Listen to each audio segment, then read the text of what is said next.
Hey everyone, today we're going to be talking about the danger of romanticizing marriage.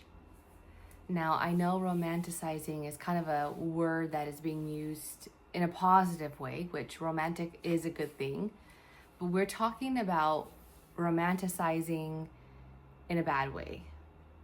And so we're going to talk about what that looked like for us and how it kind of set us off a little bit wrong in the first year of our marriage. Maybe more. I don't know. Maybe longer. While we're talking, we're going to break it down a bit so that it's a little more clear. But yeah. So we're going to talk about, really another word I can use is idealizing. Maybe even fantasizing. Fantasizing. And so basically making it, the idea of making marriage or thinking marriage is perfect when it's not, and how you can go into your marriage having more realistic expectations, hopeful, but realistic. And also, just a disclaimer, we're not here to say that marriage is like horrible or you get married and then all the romantic ideas that you had and how lovely it was going to be is just completely gone. Marriage is beautiful, and we're not here to say that marriage is not good, but we are here to be realistic with you and hopefully save you heartache. And we're kind of doing this video as a 8-year wedding celebration. Our wedding anniversary was just about a week ago, and we celebrated 8 years married.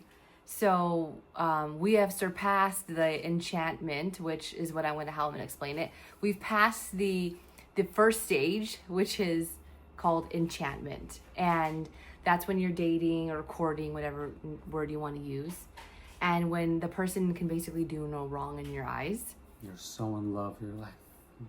They get you mad, but then it's so cute somehow. Like all of that ridiculousness doesn't make sense when you're like, how is that okay? Like, yeah, all of that stuff that is sweet in the beginning, and some still carries over into marriage, but some of it is just, you're on cloud 9 is what it really comes down to. And there's nothing wrong with that. There's nothing wrong with being in love and starting off in love and being, having butterflies and all of that. But that is the enchantment, and then what happens after you get married. And this doesn't have to happen to everybody. I don't know if this has happened to everybody, but we also have a 50% divorce rate. And even in the Christian culture or Christian circles or in Christianity, there's also a 50% divorce rate too. It may even be I think it's more higher. Now. I think it might be higher. So you might say, well, what do you mean? Like, why are you saying all this? Because there is a 50% divorce rate or higher also in Christianity with Christians. 50% of Christians are getting divorced. So something is still not going right here. And so you get married, and then you've passed the enchantment, and then you go to disenchantment, where you're kind of, I don't know, the rose-colored glasses come off, and then you see the person, you start living with them, and you're doing everything with them, and you're sharing a life, and you're becoming one flesh. And then you have this unveiling that happens, and you're like, I see this person in their fullness, and that's part of God's plan. That's part of it. That's what He wants to do, but it doesn't go so well, and it didn't go well for us. And so for me personally, it was, I had this idea that, idealizing, I had this idea that if you married who God brought you, which go back and watch the Love Story series, he was definitely the person God had for me. If you marry the person God has for you, and they love God, and you love God, then how bad can it really go? I mean, nothing should be able to separate you at all. You should never really have serious, big issues or arguments, because or the ability to divorce. Even it's like we have, fights here and there, but that never crosses your head. Never is tempted is a temptation. Right. No. Yeah, That's the idea. That's the idea, and that's not true. And a lot of other things that come with. We're not even going to get... I can't speak into like infidelity and all these other things because we've not experienced that in our marriage, but all the other stuff, you know, porn, whatever else that can come into a Christian marriage, or even not those type of things, even just other things like, I don't know, like addictions to other things, like, you know, a form of escape from from the tension that you're feeling. Yeah, being a workaholic, you know, overspending, other things that can cause issues in marriage. We just think that it's not going to happen because the other person loves God, and why would they do that? And so it's this message is really to say that kind of be ready to marry a human being, to be ready. And yes, God could have very well brought you two together, but there's still going to be things, and we are hoping to help you in this message if you're engaged or courting or single or you're a newlywed or whatever it may be, or even married for a while. These are good reminders even for myself as I was preparing for this, to remember that, you know, he's human, I'm human. And so with that, we have a few notes, but did you want to say? And yes, I wanted to let you get into that, but before you do that, I just wanted to say that really all this comes because in our hearts and in our minds, just like Cherise said, we had an idea of what we thought it was supposed to be like, but it's all stemmed from your heart. So I gave an example, or I thought of an example that of really how it's possible to really get into this, especially when you're single, when you don't even have that person in your life, because you're talking about a person who you don't even know how they're going to be like. So it's very possible. And you're dreaming and praying for that person, and you have this idea in your Right, head. exactly. And then you can even create someone that's honestly not real, and that's where you get fantasy mixed in with dreaming or believing for. Fantasy is linked in, it's all connected to your heart and your inner desires, what makes you come alive, what you love, and then you think this other person ought to, you know, you kind of create this person to kind of fulfill that. Right. I know I did that. I certainly ends did up that. being about you. Like, Absolutely, ends up being absolutely. about Absolutely. like yourself. Yeah, absolutely. So, you know, so it's like, one way that you could do it is if you're like thinking, if you're a woman and thinking like, you know, when I marry someone, he's going to be a very handsome businessman from Europe who plays soccer great, and who's has properties in Miami, Los Angeles, New York, and he's gonna take Has me. the best parents in the world. And he's gonna take me everywhere I want for vacations. And who loves Jesus. Now, just so you know that you just made that up in your mind, and that may sound like the fantasy of a 17-year-old girl, but you'd be really surprised how what desires in your heart could then just come out. And you know you're praying for this and believing for it, but it's really kind of like linked all in something that's not even real. Rather than doing that, what we ought to do is to have a set of desires that we give to God, which are all good, but kind of more broader while specific at the same time. And here's what I mean. Rather than say where this person is going to be from or what they're going to do or what they're going to own, because I just gave you the address of a very specific person who probably doesn't even exist. Say, rather, I'm believing God for someone who loves the Lord, who is an excellent provider, who's great at their trade, who's romantic, who loves me, and who's but you leave it open to if they can be from Africa, South America, China, or wherever. You know what I'm saying? You're not pinpointing that he has to be from this country, from the Netherlands, from, you know, Saudi Arabia, or whatever. You know what I'm saying? Because that actually happened to me. Like, I even thought like where my ideal person is going to be from, what country is going to be from, and now, but Cherise matches like all my desires and what I want, but also in a different way. So it didn't like, she didn't come specifically from the country that I said from, Colombia or was raised dancing salsa and all. But guess what? She's beautiful. She's Latina. We have the same core beliefs. We have, and basically, you see how that was so precise that now it was like, dude, you kind of like made a fantasy here. But if you leave it specific to the things that matter while giving God the desires of your heart, see now how he fulfilled that, and he did through my wife. And that's just an example I really want to give out quickly to people who may be doing that themselves but not realizing that you've kind of done that.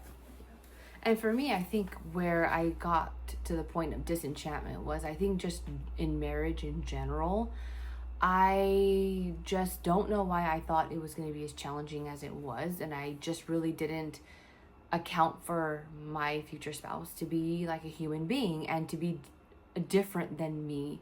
And that's a common area where people really struggle is, well, you want them to be different. Those are the things you fall in love. Those are the qualities of the person that you fall in love with, is the differences, but then somehow it stops being cute, right? And so I say that because of the practical side of things, that you realize, wait, I have to practice this, like, yeah, we're driving and we have differences in how we think driving is. Yeah, or just how you're doing, because you're doing every single thing together. Your finances, you're running a household together, and then eventually raising children together, and you're dealing with family dynamics together, and well, I don't like how your parents acted. Well, that's just how they are. What do you mean that's just how they are? Like, I'm not okay with that. And it's like, well, I've lived like that my whole life. I dealt with this, so you should deal with it too. No, I don't think I should have to deal with that. Like, it's really that simple. And so that's what I'm saying. It doesn't have to be the big ticket items that are totally like the big sin, which I don't even know if there's big or little sin. Only God knows. I think all things that are not of him, he does not like equally. But what I'm trying to say is, for me, it was just an overall thing. And I remember specifically calling one of our pastor friends, and he like cleared us. We did like a premarital where we were like thinking about getting married. What do you think before we get engaged? And then he gave us the green light. Well, I called him, I don't know, this was like maybe months into our marriage. Couldn't be more than a year, because we were in a specific apartment and we were living there at the time. And I was like, I don't know what's happening. I don't even know what my complaint was at the time. It was probably something stupid. And he told me, well, marriage is like the graduate school of Christianity. And at that point I was like, oh my gosh, like, well, if that's the case, then I'm getting an F. And like in grad school, you can't get lower than a B- or you're failing. And I was like, wait a minute, like I'm getting an F at this. And then it kind of put the weight of what marriage is. And it reminds me of this. So he told me that, and I was like, okay, I get it. Like I get that we're dying to self here. We're becoming one flesh. My desires, everything I want, what he was supposed to do for me, that doesn't really matter as much. I matter, but everything I had in my mind of who he was supposed to be for me, that doesn't really matter as much as I thought it. Like, God is after something so much bigger. And it wasn't until I think like we were married for like maybe 5 years. We both listened to this book on Audible. What was it? The Sacred Marriage by, I think it's Gary Thomas. We can link it. And it's talking about how marriage is not to make you happy, but to make you holy. And that's really the hard part. The hard part of marriage is that it's not just to make you have whatever you want, and the person just do whatever you want, and just make you happy. Yeah, make you happy. And that's kind of like becoming a parent too. So when our pastor friend had said, marriage, by the way, like he's in his late 60s now, so he was well beyond us. So when I say friend, he wasn't in our age range. But when he said that marriage is graduate school of Christianity, having children is like the PhD, because now you got all kinds of things thrown together. You've got your spouse and you got children who you created who like push every button that's ever been placed in you. And then you all have to figure it out together. So all of this stuff is sanctifying, and it's ultimately to make us more like God and to make us more like Jesus, and to bring us into a place where we can bring his glory into the earth. That's our daughter hiding. Mm-hmm. So basically, the point of marriage is, which by the way, when she came along, she brought us together and she made our marriage stronger, which is what children are supposed to do. When she was born, We're probably gonna get so much more likes because of that. we started following. What are you're distracting me. Sorry. When she was born, I was like, it gave us like a greater mission, like as a married couple. And we stopped fighting so much when she was born, which sounds so opposite, but it went down significantly. And so the third part of marriage, or the third part, so it's enchantment, it's disenchantment, and then it's maturity.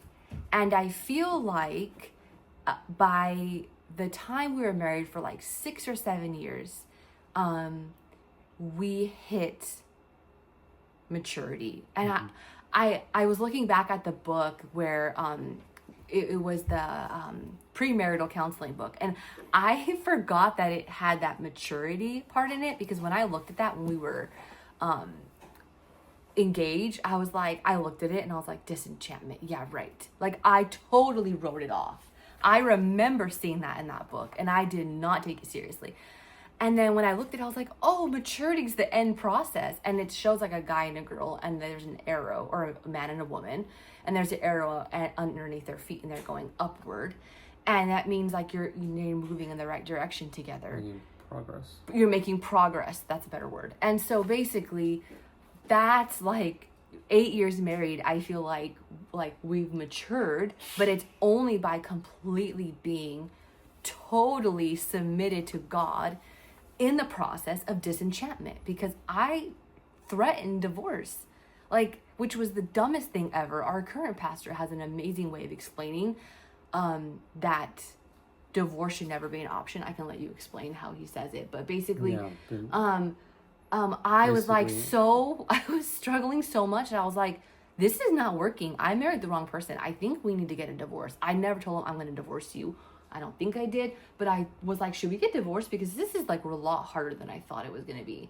And so we didn't know this until maybe like a few years ago, that our current pastor just brilliantly put, you can explain how he talks about like that. Like, if you think of your mind as the hardware, the software, if your inner being is the desktop, if your life is the desktop computer, you have all these different apps and functions and folders and files that are accessible to you. There shouldn't the divorce folder should be deleted, should not even be there. It's not even a place you can go to in the desktop of your heart. Yeah. Like it's just not. Yeah.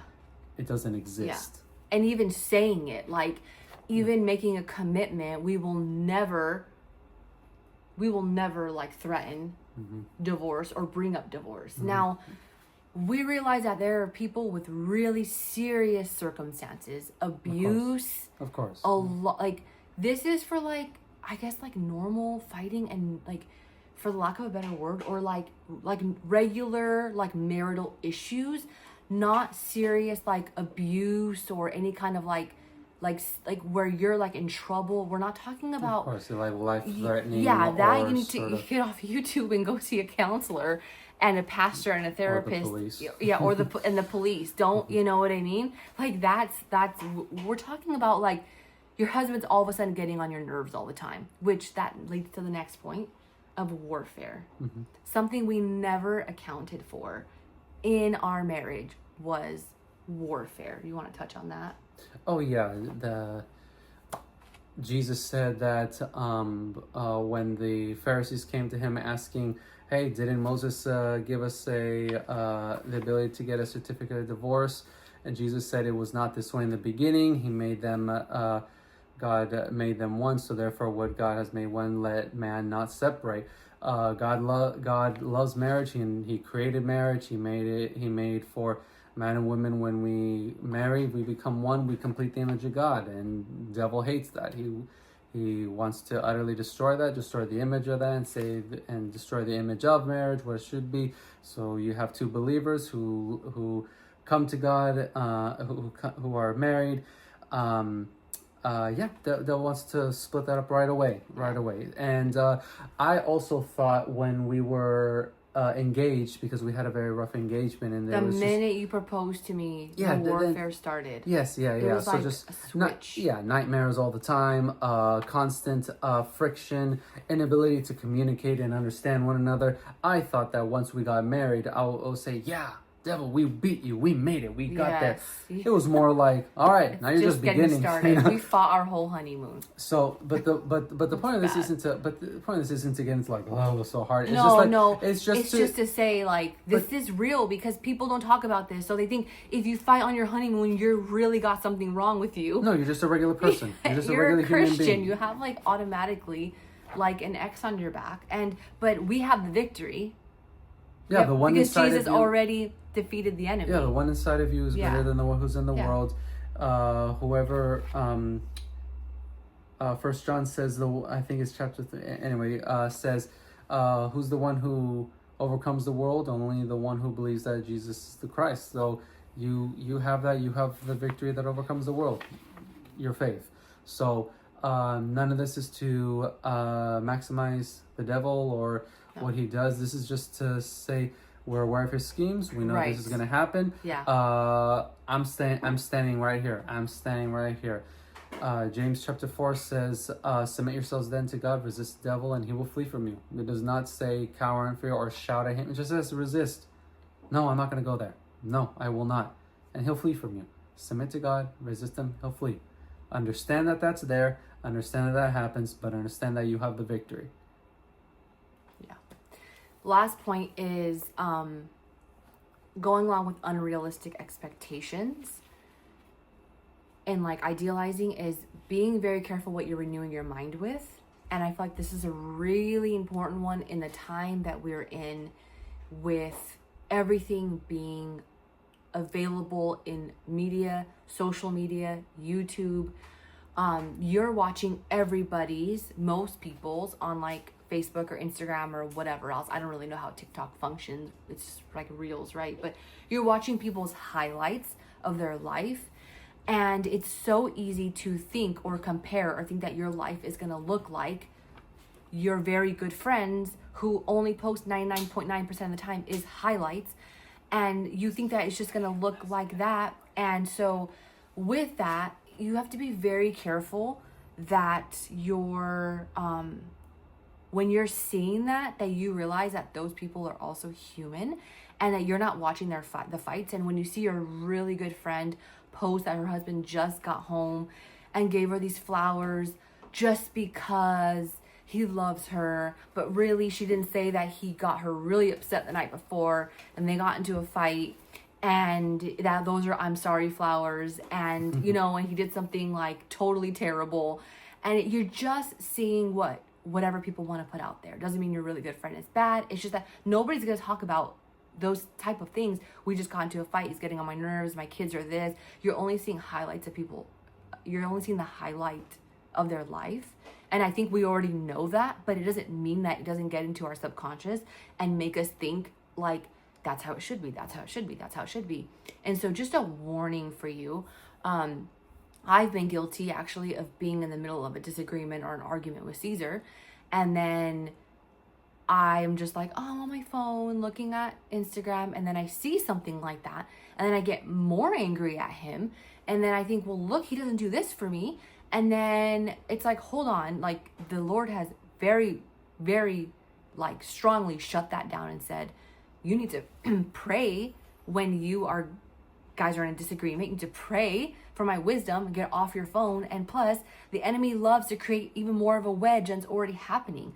So with that, be careful what you're renewing your mind with. And there was, and I just want to say this one last thing, there was a period in time, a small period in time, where the Lord asked me to stop watching romantic movies. Now, I'm not saying don't watch romantic movies, okay, that I was being led by the Holy Spirit, but I was watching a lot because I was single and I had to make all new friends because I was living a completely new lifestyle. The friends I had were going out to clubs on like the weekends and I needed to stay in.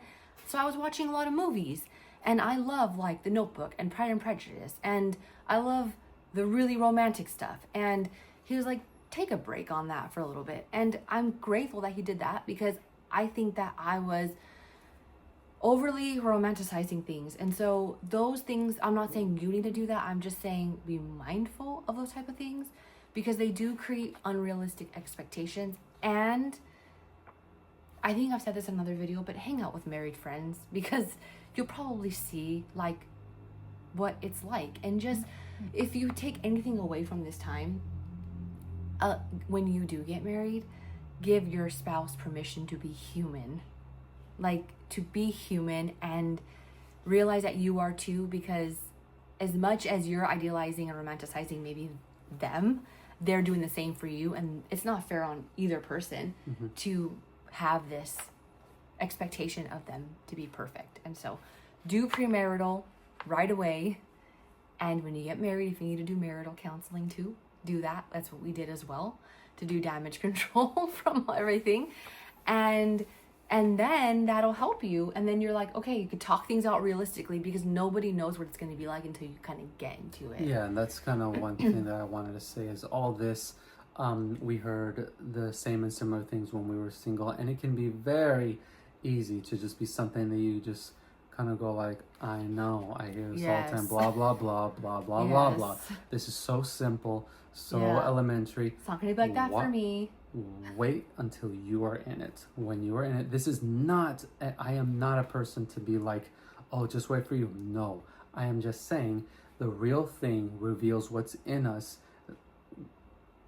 even when we don't realize it's there. Yes. There's nothing like being in it to realize it. So we just say this with just humility in our hearts and for a desire to see you living the best life that you have, to live everything that the Lord has intended for you to have. And we want you to live that too abundantly. So we just say this just as people just wanting to see you live that out. Yeah. So when things do get a little uncomfortable as newlyweds, or, you know, during the engagement process, as you step closer into marriage, just hopefully you remember this. And this is meant to be an encouragement. So you're not saying, it's your fault, you're the enemy, it's all you. No, it's more like there is an enemy. It's not you. We work together, and, you know, God has good plans for us. So, especially if you're already married. If you're engaged and you're seeing some things, go get mentor, pastoral help, all of that. But this is meant to be an encouragement of, hey, you know what?